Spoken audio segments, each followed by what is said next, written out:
I promise this is a presentation on a paper that isn't mine. You'll know what paper by the end.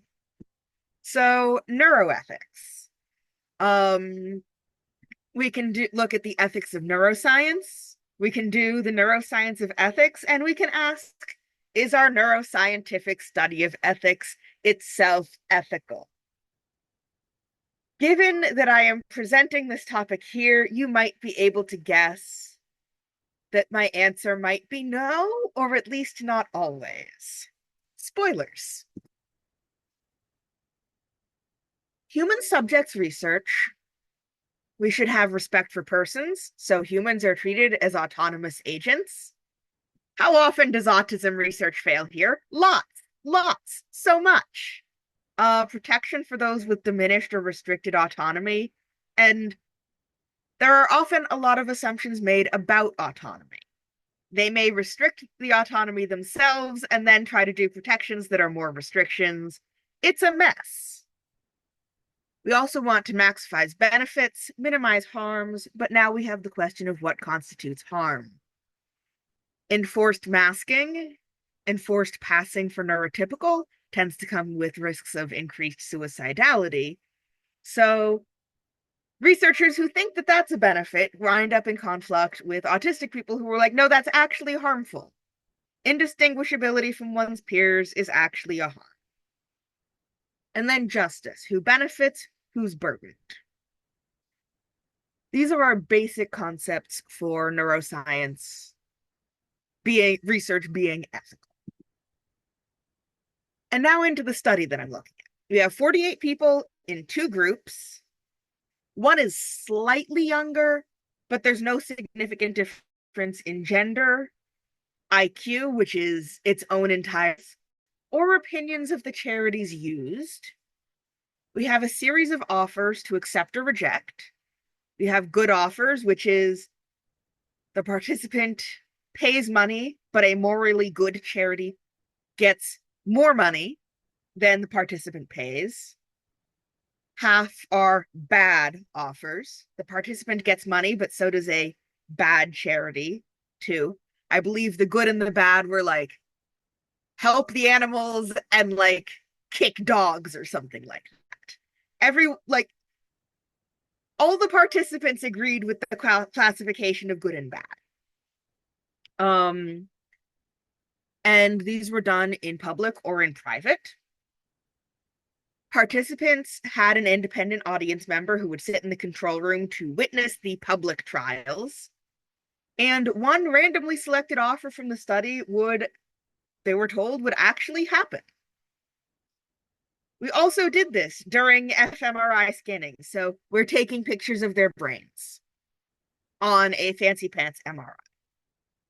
Magnetic resonance.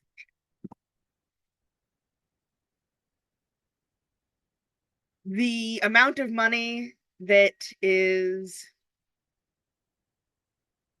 given to or taken from the participant is always smaller than what would be given to the organization. We have what they're looking at.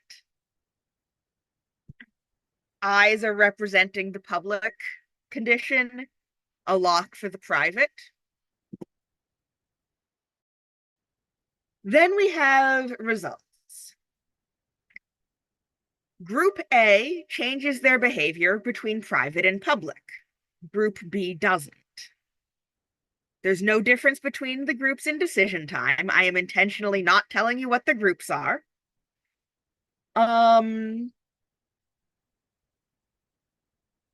Condition, also, people were more likely to accept the good offer or to make the moral choice is how they frequently defined it. Moral choice meaning take the good offer, reject the bad offer.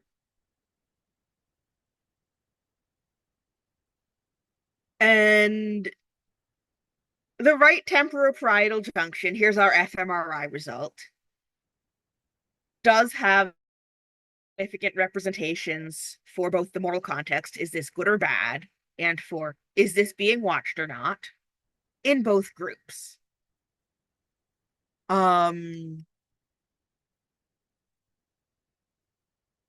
So there's our results, key points. Neither audience nor group makes a difference or the good context, but the interaction effect is group being, is this group A or group B? Audience being, is somebody watching or not?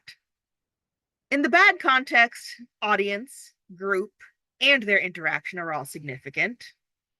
And which group is this? Is significant for the bad context in private, but not for the bad context with an audience. So,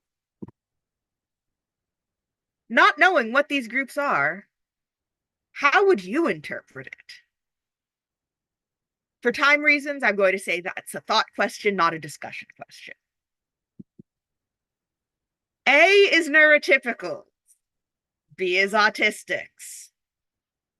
The authors interpret it as a theory of mind deficit. I interpret it as autistic people are harder to bribe.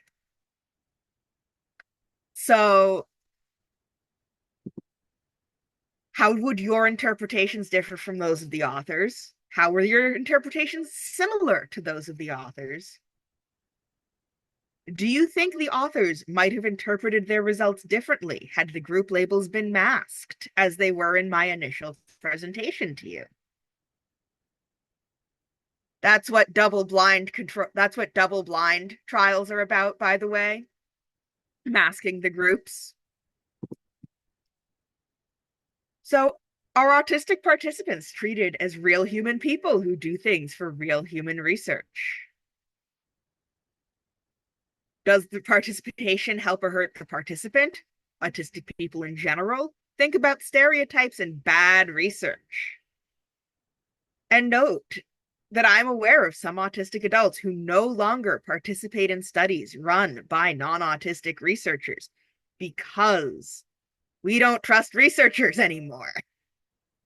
Thank you for listening to my speed run through one bad paper.